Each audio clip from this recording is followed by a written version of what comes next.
제가 철나고 하나님이 없다라고 생각해 본 적은 단 한 번도 없었습니다. 그런데 그 하나님이 나를 사랑하신다는 것은 너무 많이 의심했었습니다. 아, 하나님이 정말 나를 사랑하시는가? 왜 이런 생각을 했는가? 왜냐하면 제가 살아오는 삶을 돌아보면 너무나 부족한 게 많은 거예요. 만족스럽지 못한 면이 많은 거예요. 어려서 제가 살아온 동네는 서울의 변두리에 아주 가난한 마을이었습니다. 그래서 학교에를 가든가 친구들을 만나면 다 우리 집보다, 우리 동네보다 잘 사는 동네 아이들만 보이는 거예요. 그러니까 부럽죠. 또 나이가 좀 들어서는 제가 살아가던 그 나의 조국이 너무나 불공평하고 정의롭지 못한 나라라는 생각을 많이 하고 자라났습니다. 그러니까 당연히 선진국, 그 당시에 선진국이라고 말하는 나라들, 민주주의가 잘 실현된 나라들에 살면 얼마나 좋을까 하는 부러움이 있었어요. 만족스럽지 못한 삶을 사는 거죠.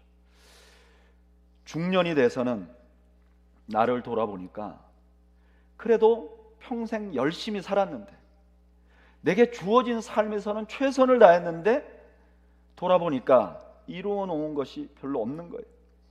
빈 바구니 같은 거예요. 그러니까 이런 나의 삶을 돌아보면 하나님이 나를 글쎄 사랑한다고? 그런 의심이 드는 거죠. 그런데 제가 이 말을 하고 나니까 주위에 많은 분들이 자기들도 그렇게 생각한 적이 많다는 거예요. 여기 계신 분도 그런 말을 한 분이 있어요. 어떤 분들은 심지어 이렇게 말해요. 목사님, 저는 지금도 하나님이 나를 사랑한다는 건 좀 안 믿겨져요. 이렇게 말하는 분도 계셨어요. 이렇게 생각하는 분들이 의외로 많더라고요. 그런데 우리만 그렇게 생각하는 게 아니라 오늘 우리가 묵상하고 있는, 보고 있는 이 창세기 말씀을 처음 들은 사람들이 광야의 이스라엘 백성들이잖아요. 근데 이분들도 그렇게 생각했던 것 같아요. 민수기 21장 5절에 보면 이런 말씀이 있어요. 백성이 하나님과 모세를 향하여 원망하되 어찌하여 우리를 애굽에서 인도해내어 이 광야에서 죽게 하는가? 이곳에는 먹을 것도 없고 물도 없도다. 우리 마음이 이 하찮은 음식을 싫어하노라 하매. 광야의 이스라엘 백성들이 먹을 게 없고 물이 없으니까 이렇게 말하는 거죠. 하나님이 우리를 사랑한다고? 하나님이 계신 건 우리가 믿어. 그런데 하나님이 우리를 사랑한다고? 아니야, 하나님은 우리를 죽이려고 하는 것 같아 라고 말하는 거죠. 아마 우리 인생의 광야 같은 시기가 찾아오면 우리에게 가장 먼저 나타나는 반응 중에 하나가 이것인 것 같아요. 하나님이 저를 사랑하신다고요? 그런데 오늘 우리가 읽은 본문은 그렇게 내가 살아가는 삶의 여러 가지 어려움 때문에 하나님의 사랑이 의심되는 그 사람들에게 오늘 본문은 아주 귀한 진리를, 하나님의 마음을 우리에게 드러내고 있습니다. 어떻게 드러내고 있는가? 첫째는 저를 따라하죠. 하나님은 우리에게 딱 맞는 것을 주시기를 원하십니다. 오늘 본문 이전에 4절부터 7절까지 보면 하나님께서 천지를 지으시고 사람을 지으세요. 그 다음에 오늘 본문 2장 8절에 아주 특별한 걸 만드십니다. 이때까지는 하나님이 일반적으로 만드셨어요. 하늘, 바다, 짐승. 그런데 오늘 8절에는 특별한 것을 만드세요. 2장 8절, 여호와 하나님이 동방의 에덴에 동산을 창설하시고 그 지으신 사람을 거기 두시니라. 우리는 흔히 에덴 동산이라 그러면 에덴이라고 이름 지어진 동산이라 생각하는데 사실은 에덴이라는 지역에 있는 동산이에요. 이 동산의 이름은 없어요. 에덴 지역에 있던 동산이에요. 그리고 그 동산을 만들고 거기에 사람을 두었다는 거예요. 이 동산은 누구를 위해서 만들었는가? 사람을 위해서 만들었다는 거예요. 그런데 오늘 본문을 좀 자세히 보면 특이한 점이 하나 있어요. 하나님께서 다른 건 다 그냥 만들었다 그래요. 근데 이 에덴 동산만은 창설했다 그래요. 여기 창설했다는 말에 히브리 원어는 심었다 하는 뜻하고 똑같아요. 그러니까 이 말을 정확히 표현하면 이래요. 하나님이 에덴이라는 지역에 동산 하나를 심었다. 여러분, 이 심는다는 것은 나무나 식물을 땅에다가 경작하여 꽂아놓는다, 이런 의미가 있는 거잖아요. 그러면 하나님께서는 왜 에덴 동산을 만들었다, 하늘을 만들듯이 별을 만들듯이 만들었다 하지 않고 왜 창설했다, 심었다라고 말했을까요? 여러분, 심겨진 식물과 만들어진 무생물은 어떤 차이가 있죠? 만들어진 것과 생물은 뭐가 다르죠? 별로 관심이 없으신가요? 살아있는 것과 살아있지 않는 것의 가장 큰 차이는 자라나는 거죠. 그러니까 에덴 동산은 심겨진 거예요. 마치 생물과 같이 자라나는 특성을 가지고 있는 거죠. 전 옛날에 이런 생각을 해본 적이 있어요. 여러분, 아담과 하와가 죄 짓기 전에 아이를 낳았을까요? 안 낳았을까요?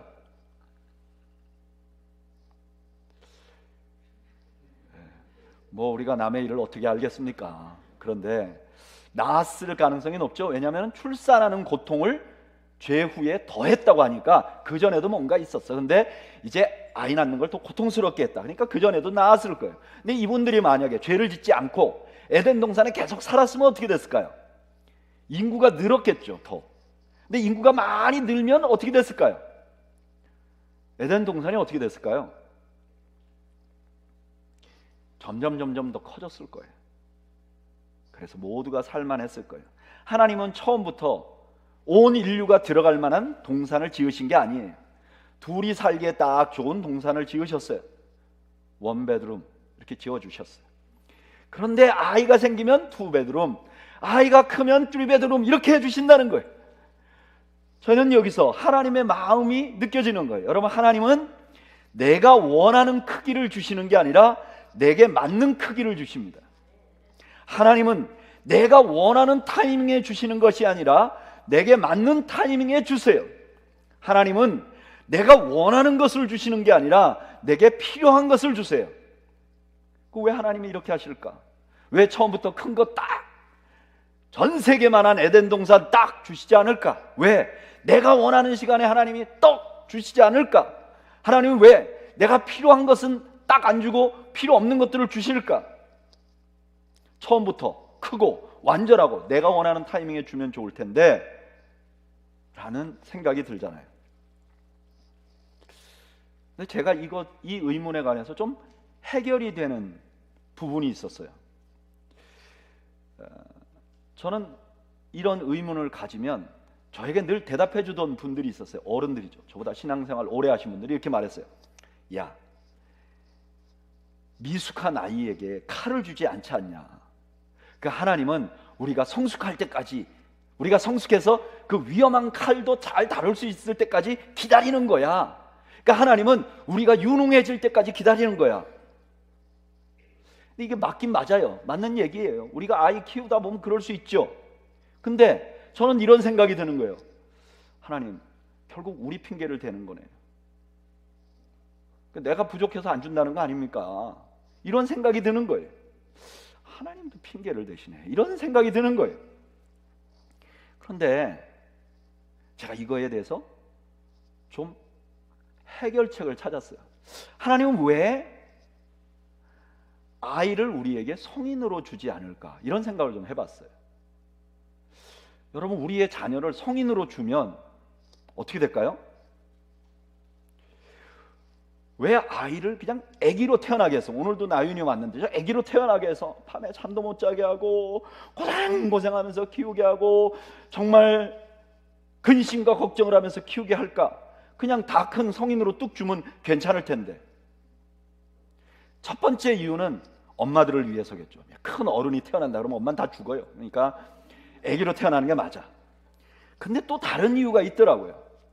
만약에 인간이 청년으로 태어나면 눈도 못 맞추고 정신없어 하는 그 귀여움을 우리가 어디서 찾죠?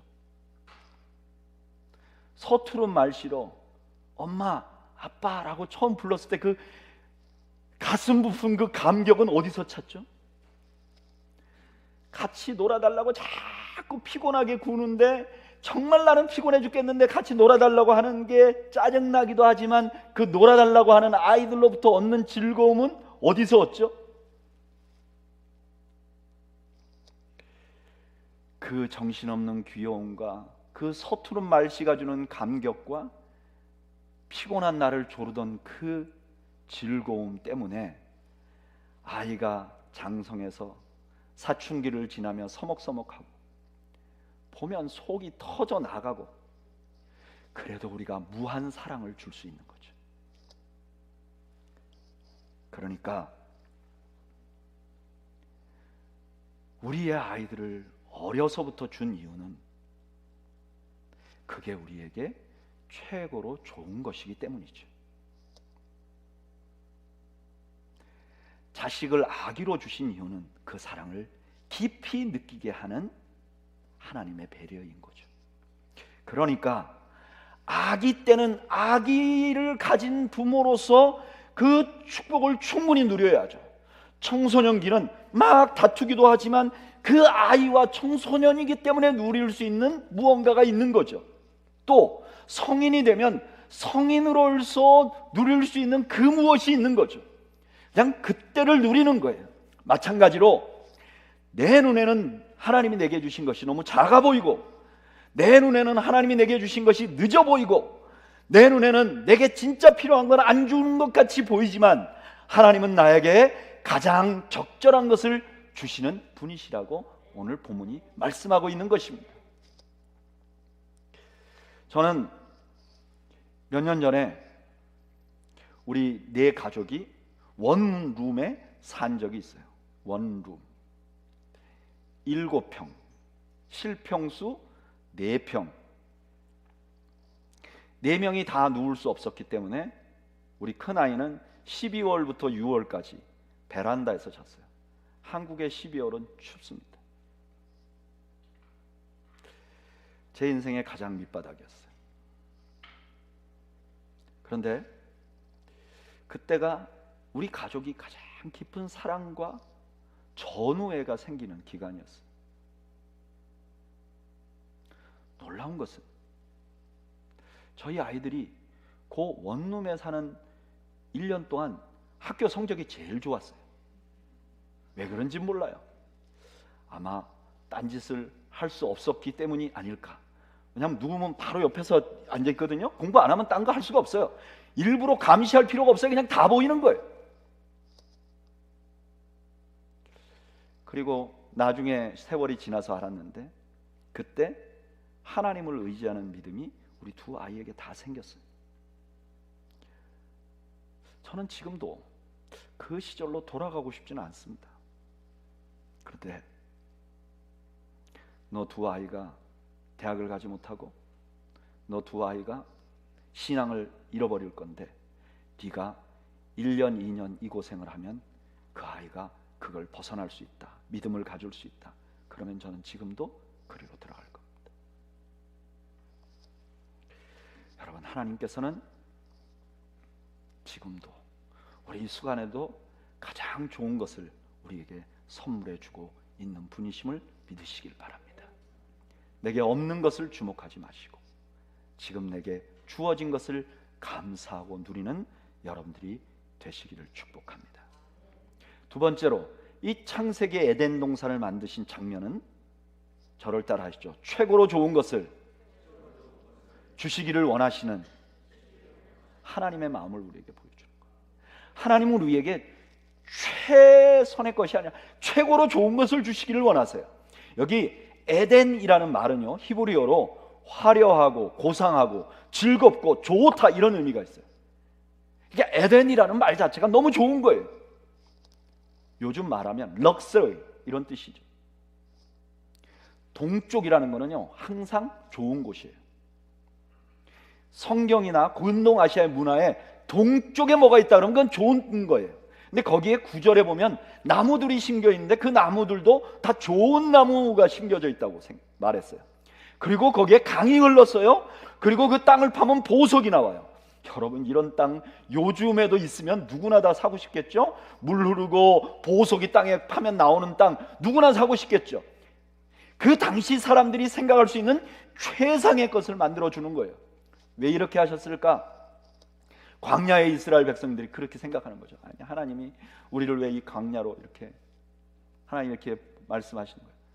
내가 에덴 동산을 너희에게 만들어 준 사람이야, 분이야.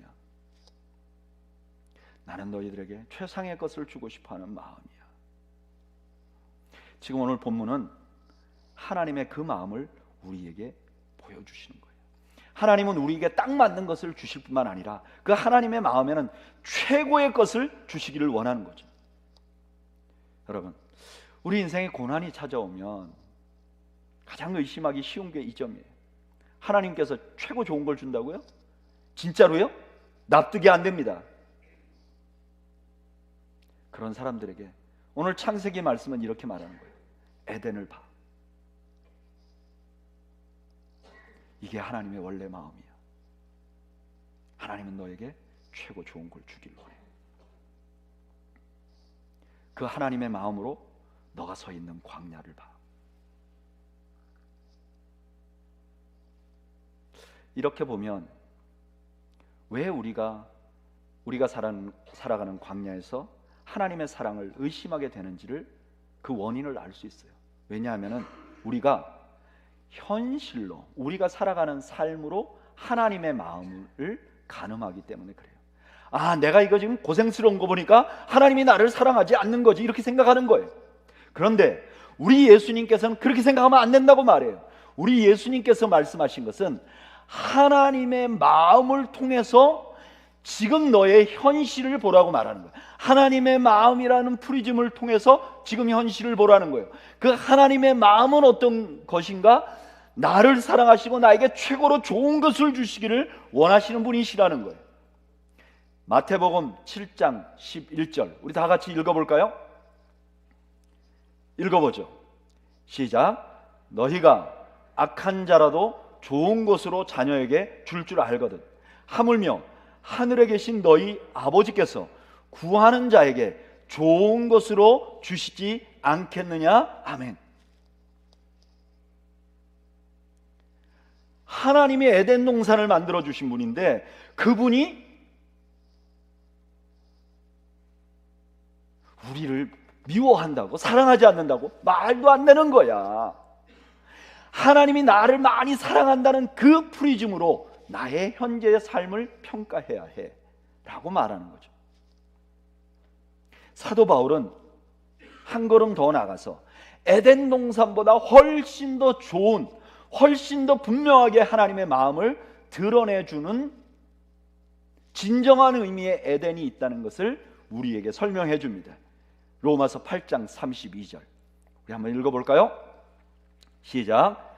자기 아들을 아끼지 아니하시고 우리 모든 사람을 위하여 내주신 이가 어찌 그 아들과 함께 모든 것을 우리에게 주시지 아니하겠느냐? 아멘. 구약 사람들은 에덴 동산 가지고 하나님의 마음을 알게 되고 그것으로 나의 삶의 현장을 돌아보고 평가하는데 이제 우리는 그럴 필요가 없다는 거예요. 뭘 보면 된다는 거예요? 십자가를 보면 된다는 거예요. 하나님이 그만큼 나를 사랑했는데 그 하나님의 사랑으로 나의 삶의 현장을 보라는 거예요.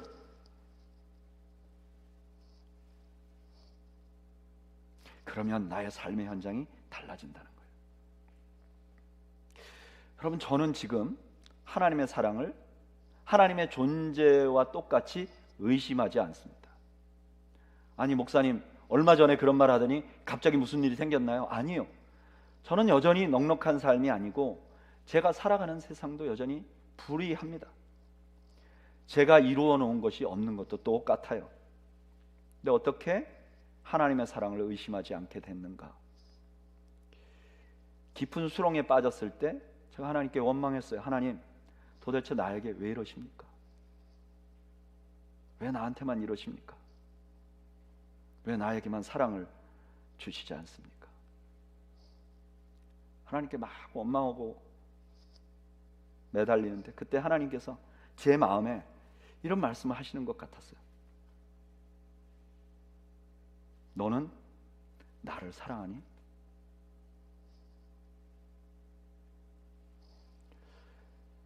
제가 그런 생각이 들더라고요. 제가 하나님 사랑하죠. 근데 자기 마음대로 하시는 하나님을 사랑하는 게 좀 힘들어요.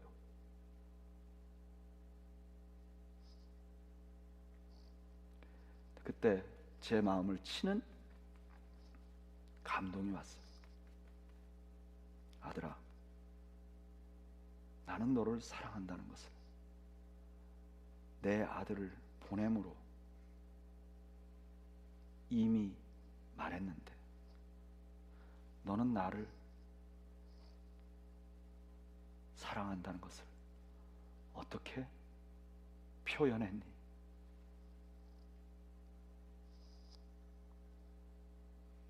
너는 나를 사랑하니?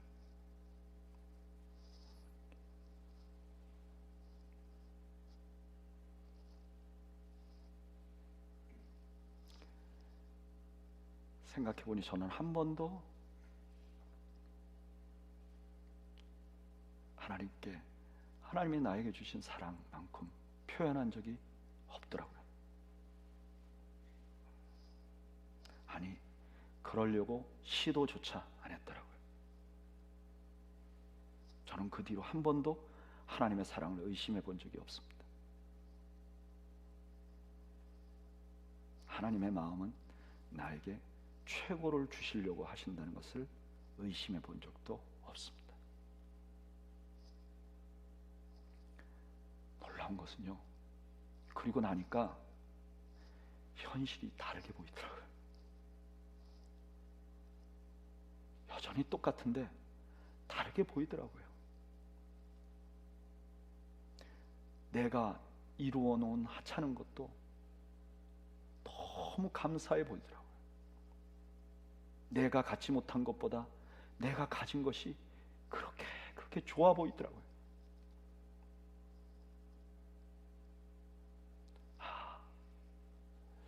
하나님이 광야 이스라엘 백성들에게 에덴 동산을 보여준 이유가 이거구나. 그 마음을 알면 이길 수 있는 것이더라고요. 저는 여러분들이 하나님의 마음을 통해서 세상을 보는 은혜가 있기를 주님의 이름으로 축원합니다. 마지막으로 에덴 동산을 통해서 우리에게 보여주신 하나님의 마음은 저를 따라하죠. 지금보다 더 좋은 것을 주시기를 원하십니다. 정말 기대감이 전혀 없는 것 같은 여러분들의 목소리는 무엇이죠? 오늘 본문의 9절과 17절이요, 이게 참 해석하기가 어려워요. 9절에 보면 이렇게 말합니다. 여호와 하나님이 그 땅에서 보기에 아름답고 먹기에 좋은 나무가 나게 하시니 동산 가운데에 생명나무와 선악을 알게 하는 나무도 있더라. 동산 가운데다 생명나무하고 선악을 알게 하는 나무도 심었어요. 2장 17절에 보면 이렇게 말해요. 선악을 알게 하는 나무의 열매는 먹지 말라. 내가 먹는 날에는 반드시 죽으리라. 아니, 하나님 왜 이렇게 하셨을까? 뭐 여러 가지 이유가 있어요. 그런데 하나님께서 에덴 동산에 선악을 알게 하는 나무를 심고 그걸 먹지 말라고 말한 이유를 우리가 조금 이해할 수 있는 성경 구절이 있어요. 그게 뭐냐? 신명기 30장 15절 16절이에요. 우리 한번 읽어볼까요? 이게 너무나 중요한 말씀이에요. 신명기 30장 15절 16절 읽어보죠. 시작. 보라, 내가 오늘 생명과 복과 사망과 화를 내 앞에 두었나니 곧 내가 오늘 내게 명령하여 내 하나님 여호와를 사랑하고 그 모든 길로 행하며 그의 명령과 규례와 법도를 지키라 하는 것이라. 그리하면 내가 생존하며 번성할 것이요 또 내 하나님 여호와께서 내가 가서 차지할 땅에서 내게 복을 주실 것임이니라. 아멘. 하나님께서 이스라엘 백성들에게 율법을 주셨어요. 그리고 이거를 지키면 너희가 더 큰 복을 받게 하기 위해서 이걸 지키게 하셨다는 거예요. 근데 이 율법이라는 게 어떻게 보면 선악을 알게 하는 나무하고 비슷해요. 먹지 말라, 금지한 거예요. 근데 그걸 먹지 말라는 걸 지키면 어떻게 되느냐? 오늘 본문에는 나오지 않지만 더 좋은 것을 하나님께서 주시기를 원하시는 마음이라는 것을 우리가 알 수 있는 거예요. 여러분, 이거는요 단순히 이 에덴 동산에서만 일어나는 일이 아니라 성경을 보면 그런 일이 굉장히 많아요. 그러니까 하나님께서는 항상 우리에게 최고의 것을 주세요. 그러나 순종하면 더 좋은 것을 주세요. 그 대표적인 예가 누구냐? 솔로몬이에요. 솔로몬이 하나님 앞에 기도합니다. 하나님이 솔로몬에게 최고의 선물을 줬어요. 그게 뭐였죠? 지혜였어요. 지혜 또한 풍성한 부도 주셨어요.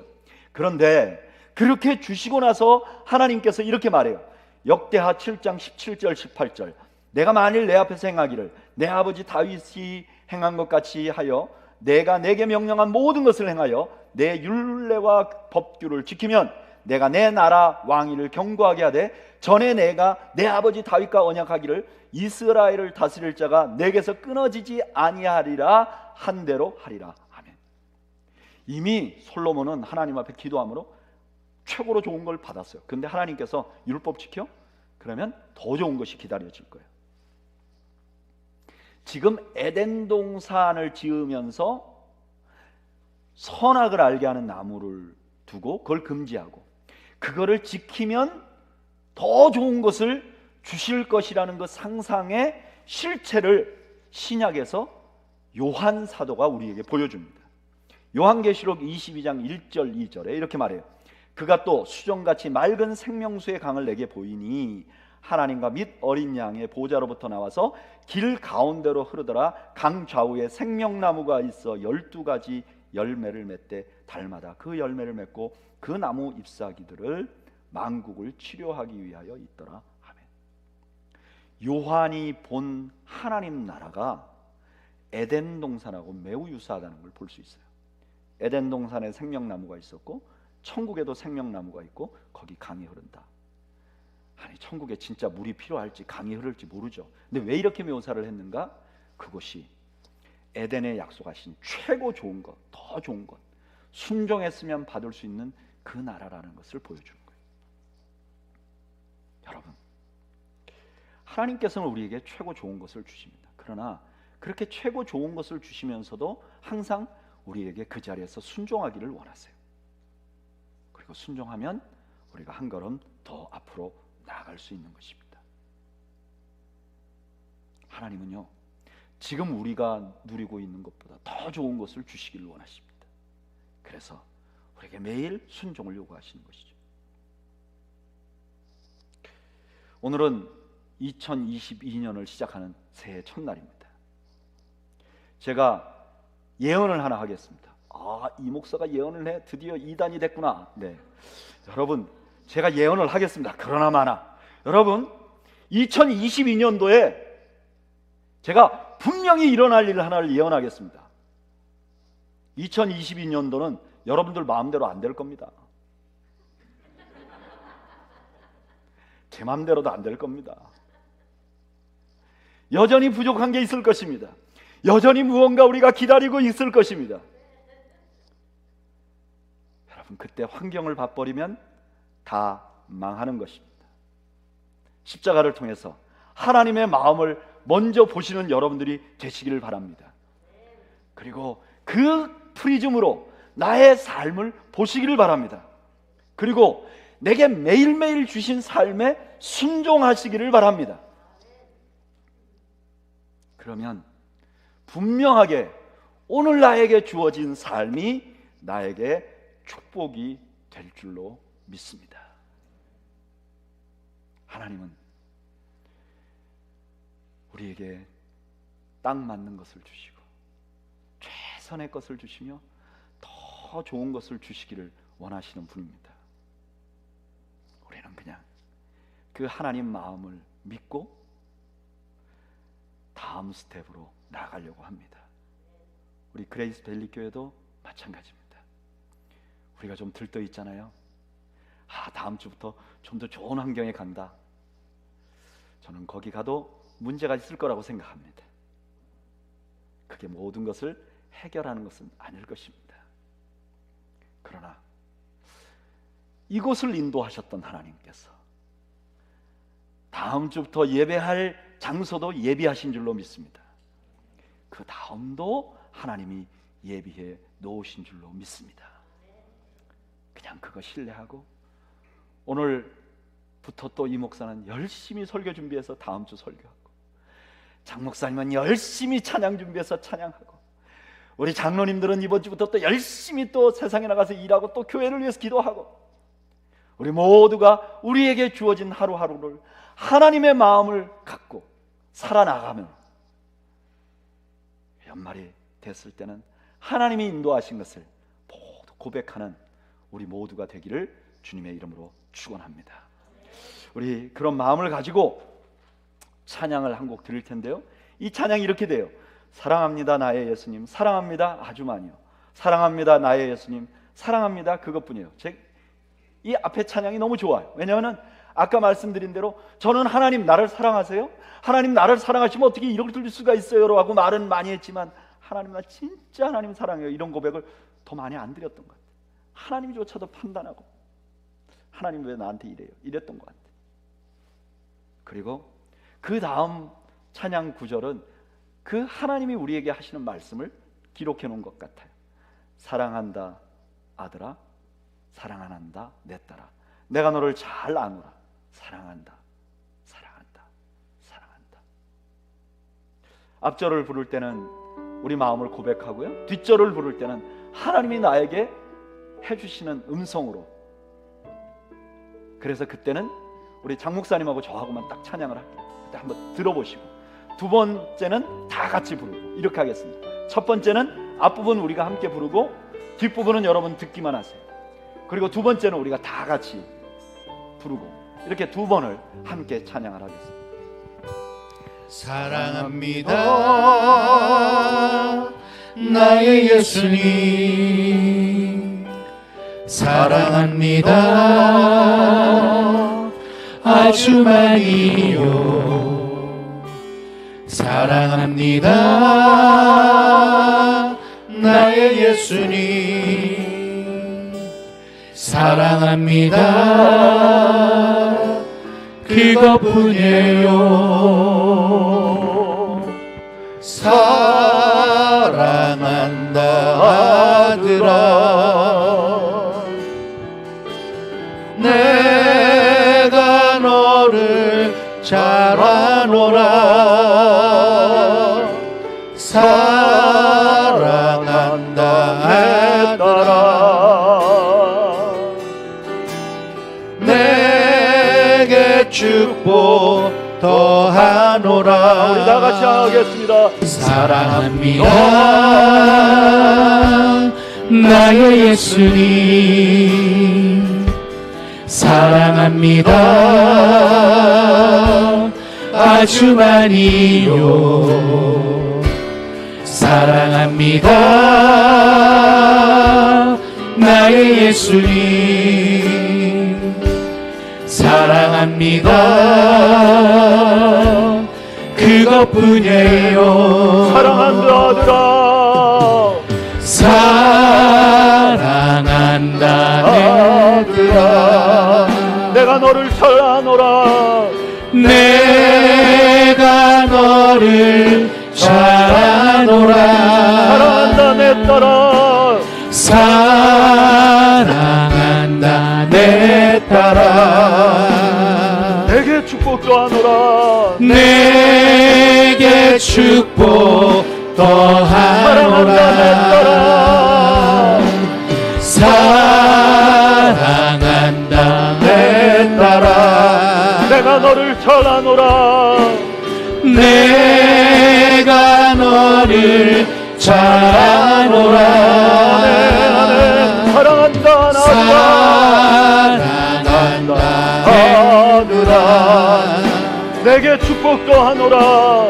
내게 축복 더하노라.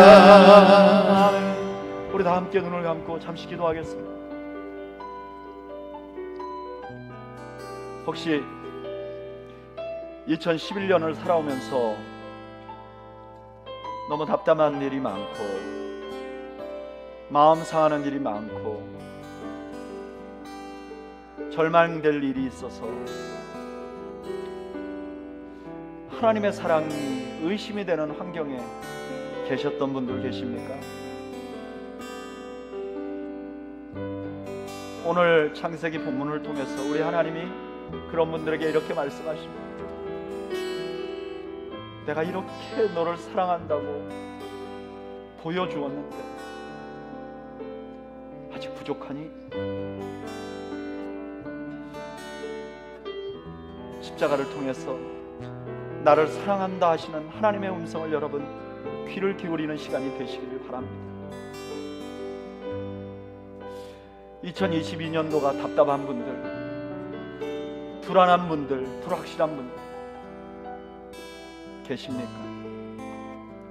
우리 이 시간에 우리 하나님 앞에 이렇게 기도하면 좋겠어. 하나님, 내가 하나님의 마음으로 내 환경을 보겠습니다. 하나님을 신뢰하고 나의 삶을 보겠습니다. 하나님을 신뢰하고 나에게 주어진 하루하루의 최선을 다하겠습니다. 하나님, 나를 도와주십시오. 우리 이렇게 두 개로 나눠서 우리 하나님 앞에 함께 기도하는 시간을 갖겠습니다. 우리 함께 기도하겠습니다. 하나님, 우리 아버지 은혜와 사랑 감사합니다. 아버지 하나님, 아버지 하나님이여, 아버지 늘 하나님의 사랑을 의심하며 환경을 보며 때로는 원망하며 때로는 불평하고 하나님 못된 자녀로 살아왔음을 하나님 앞에 고백합니다. 하나님께서는 나에게 최선의 것을 주시고 계시고 최고의 것을 주시고 계시고 지금 순종하면 더 좋은 것을 주시려고 준비하고 계시는 하나님, 그 하나님의 마음으로 나를 보지 못했음을 고백합니다. 하나님 나를 용서해 주시고 하나님의 마음으로 세상을 보는 지혜를 더해 주시옵소서. 하나님, 2022년도도 답답합니다. 코로나 바이러스는 아직도 창궐하고 있고 하나님, 우리는 새로운 예배당으로 가지만 여전히 불안한 것들이 많이 있습니다. 하나님, 우리 성도들 중에서는 육체적으로 연약한 것을 극복하기 위해 기도하는 분들이 있습니다. 여전히 하나님 앞에 매달리고 있는 분들이 있습니다. 하나님, 우리 성도들 가운데서는 경제적으로 어려운 과정을 지나가는 분들이 있습니다. 하나님, 우리 성도들 가운데서는 신앙적인 갈등과 여러 가지 갈등 때문에 힘들어하는 분들이 있습니다. 하나님, 우리가 하나님의 마음으로 2022년도도 바라보게 하시옵소서. 우리가 그 믿음으로 나의 삶의 현장을 보게 하시옵소서. 하나님, 우리가 하나님 때문에 이기게 하시옵소서. 하나님 때문에 절망스러운 광야에서도 소망을 갖게 하시옵소서. 하나님 때문에 우리가 소망을 갖게 하시옵소서. 하나님.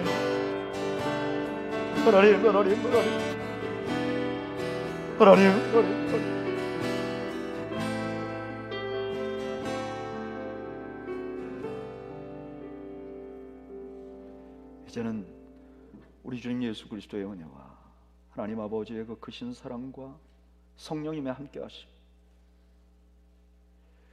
오늘 하나님의 마음을 통해서 나의 삶의 현장을 바라보기로 다짐하고 2022년을 시작하면서